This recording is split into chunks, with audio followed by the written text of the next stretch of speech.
오늘 증시가 굉장히 좋았습니다. 뉴욕 4대 지수 모두 상승, 나스닥은 1.4% 상승, 러셀도 1.6% 가량 상승, 빅스 지수 크게 떨어지고 오늘 10년물 금리도 떨어졌습니다. 채권도 오르고 주식도 오른 그런 날이었고요. 비트코인도 올랐습니다. 자, 오늘 FOMC의 날이었죠. 일단 오늘 나온 결과부터 짧게 설명을 드릴게요. 일단 금리는 예상대로 동결이었고요. 근데 이거는 다 누구나 예상을 한 것이기 때문에 전혀 놀라운 것이 아니었습니다. 오늘 핵심은 3개였습니다. 1번 점도표, 2번 경제전망, 3번 QT입니다. 일단 점도표가 올해 금리 인하를 2번으로 여전히 찍어 놓고 있었습니다. 이게 작년 12월에 나온 점도표고 이게 이번에 나온 점도표거든요.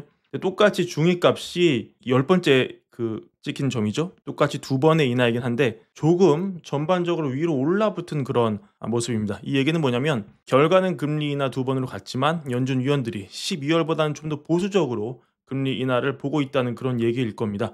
특히 요 2명, 요 밑에 2개, 이 2명 중에 1명은 아마 연준 가장 비둘기로 불리는 굴스비 총재일 텐데요. 작년 말에 올해 4번의 금리 인하, 5번의 금리 인하, 이렇게 과감한 컷을 예측했던 견해가 싹 없어지고 이렇게 위로 올라붙은 점 보실 수가 있습니다. 두 번째, 경제 전망. 이거 보시면은 올해가 특히 좀 예측이 좋지는 않다, 이런 점이 숫자로 나오고 있습니다. 왜냐하면 지금 보시면은 올해 GDP 전망이 작년 12월에는 2.1로 찍혀 있었는데 1.7로 하향, 실업률은 4.3에서 4.4로 예측치 상향, 반면 PCE는 작년 12월 2.5로 올해 찍어놨지만 2.7로 올라갔고요. 코어 PC는 2.5에서 2.8로 올라갔습니다. 그리고 QT 관련해서 보시면은 연준이 국채를 매달 250억 달러 큐티를 하고 있고 MBS를 350억 달러를 하고 있는데 이 중에 이 MBS는 그냥 놔두고요. 국채 250억 달러 큐티 하는 것만 규모를 50억 달러로 줄인다. 요거를 4월부터 들어간다.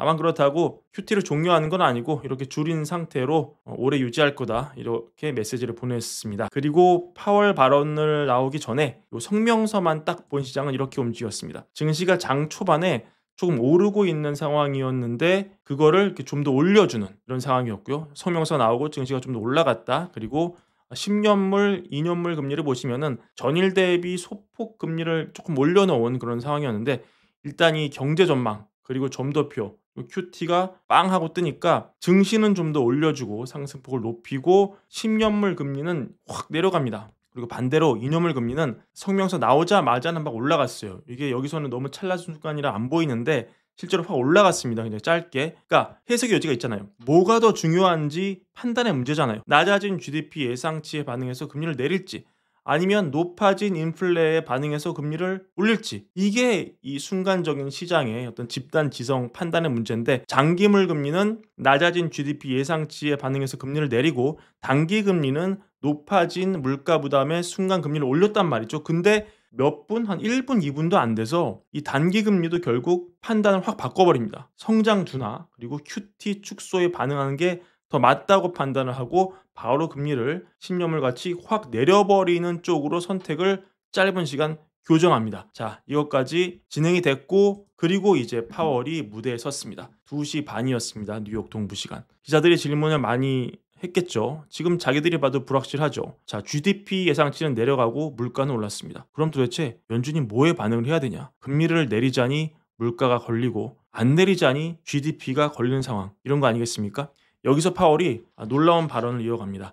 자, 일단 파월 판에 박은 듯한 얘기 일단 시작을 하는데요. 경제 활동은 탄탄하고 소비 지출은 좀 둔화됐지만 여전히 나쁘지 않고 실업률은 소폭 올라갔지만 여전히 낮은 편이고 4점대 초반 낮은 편이고 지금 불확실성이 높지만 현 정책 기조는 어떤 상황에도 잘 대응할 수 있는 좋은 위치에 있다, 이렇게 얘기를 합니다. 최근 항상 반복하는 그런 말입니다. 자, 근데 질문이 이어집니다. 지금 저희 월갈부 시간에서도 여러 번 말씀을 드렸지만 시장에서 느끼는 물가 공포가 있잖아요. 대표적으로 미시간 기대 인플레 여러 차례 보여드렸죠. 지금 1년 기준 4.9까지 올라갔습니다. 물론 이건 정치적인 고려가 반영된 설문 데이터라고 또 추가 말씀드렸지만 여튼 그래도 물가 상승 공포를 불러일으킬 수 있는 그런 데이터죠. 근데 파월이 뭐라고 하느냐? 우리는 앞으로 물가 인상 요인이 있을 때 얼마만큼이 관세이고 얼마만큼이 관세 이외의 것에서 유리한지 알기 위해서 노력을 할 것인데 사실 이거를 정확하게 구분하기는 쉽지가 않고 관세 같은 경우에 이로 인한 인플레는 일시적일 수 있고 이렇게 얘기합니다. 도널드 트럼프 행정부의 관세로 인한 인플레이션은 일시적일 것이라는 게 기본 시나리오고 따라서 우리가 조치를 딱히 취하지 않아도 빠르게 사라질 인플레이션이라면 때때로 이를 그냥 두고 보는 것이 더 적절할 수도 있다. 무시해도 된다. 이렇게 말을 합니다. 자, 여러분. 이게 엄청난 얘기입니다. 왜 엄청난 얘기냐? 파월이 흑역사가 있습니다. 우리 모두가 기억하죠. 팬데믹 초기 인플레는 일시적이다. 인플레는 일시적이다. 이 얘기 해가지고 파월이 얼마나 욕을 먹었습니까? 아마 파월이 평생 욕먹은 거에 몇백 배, 몇천 배 욕을 그때 다 먹었을 거예요. 파월이 연준이 초기에 대처를 잘못해서 금리 인상 실기에서 미국이 살인적인 인플레 겪었고 이거 수습한다고 뒤에 금리 급하게 올려서 전 세계가 다 피해를 봤다. 정말 전 세계 많은 사람들이 파월을 욕했잖아요. 연준을 욕했잖아요. 인플레는 일시적이다. 이거는 파월을 조롱하기 위해서 연준을 놀리기 위한 짤입니다. 이건 밈이에요. 인플레는 일시적이다. 근데 이 얘기를 파월이 합니다. 파월 의장이 합니다. 그대로 얘기합니다. 인플레는 일시적이다. 일시적인 인플레 요인은 무시해도 된다. 그러면 트라우마가 있는 파월이 이 얘기를 또 꺼낸 거 보면 이게 두 가지 중에 하나죠. 하나는 진짜 완전한 확신. 관세로 인한 버전은 일시적일 것이다. 다른 하나는 현 대통령인 트럼프와 굳이 맞서지 않겠다는 정치적인 행보. 무엇보다 관세, 트럼프의 가장 핵심 정책인 관세에 대한 인플레의 영향을 극도로 축소시켜서 얘기하면서 트럼프 행정부와 척을 지지 않고 시장을 달래겠다는 이 행보, 이게 정말 오는 놀라운 포인트였습니다. 파월이 단기 인플레를 이렇게 평가를 하니까 갑자기 이거 듣고 시장이 더 말아오르면서 증시도 오르고 국채금리 단기 장기 할 거 없이 내려가는 상황 오늘 연출했습니다. 계속해서 파월 비슷한 얘기를 이어갔습니다. 지금 미시간 기대 인플레 1년짜리만 이렇게 어디 갔죠? 1년짜리만 이렇게 아웃라이어로 나오는 거고 뉴욕 연은 기대 인플레를 보면은 그렇게 안 나온다. 게다가 무엇보다 연준이 보는 이 장기 인플레 기대치는 짧은 거 아니다. 3년, 5년 이런 거다. 1년짜리 아니다. 근데 5년짜리 뉴욕 연은 기대 인플레 보면 횡보하거나 좀 낮아지고 있다. 그러니까 관세로 인한 단기 인플레 불확실성은 괜찮다는 겁니다. 트럼프의 관세 정책이 단기 물가 그렇게 안 올린다는 것이죠. 인플레 기대치 별로 안 올린다는 것이죠. 그러면서 지금 경제가 좋은 상황이라는 점 강조를 하고요.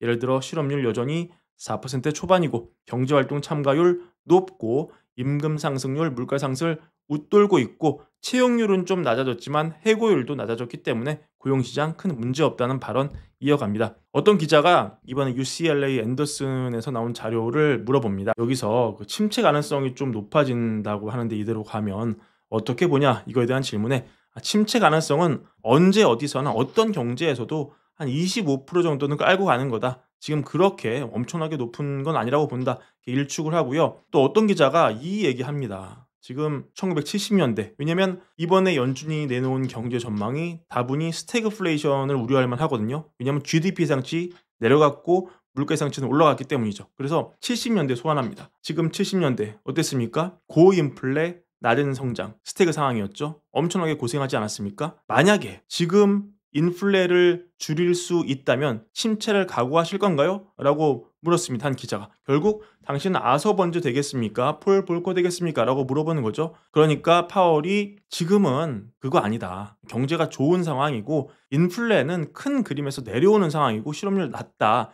지금과 70년대를 비교하는 건 사실상 말이 안 된다. 이런 취지로 말을 합니다. 다만 파월이 제대로 답하지 못한 부분은 지금 12월에 비해서 여튼 GDP 예상치 내려가고 물가 예상 올라갔는데 어떻게 금리 인하가 여전히 2번 가능한 거냐 이거에 대한 질문이 몇 번 나왔는데 이거는 설득력 있게 답을 잘 못하더라고요. 약간 답변이 좀 궁색해 보였습니다.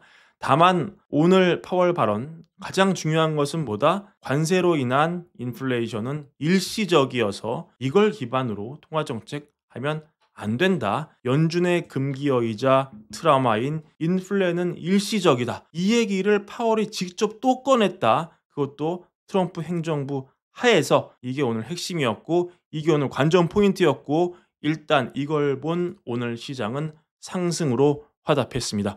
앞으로 어떻게 시장 흘러갈지 굉장히 흥미진진해지고 있습니다. 오늘 준비한 영상 이것으로 마무리하고요. 월걸부 구독과 좋아요 많은 사랑도 함께 부탁드립니다. 감사합니다.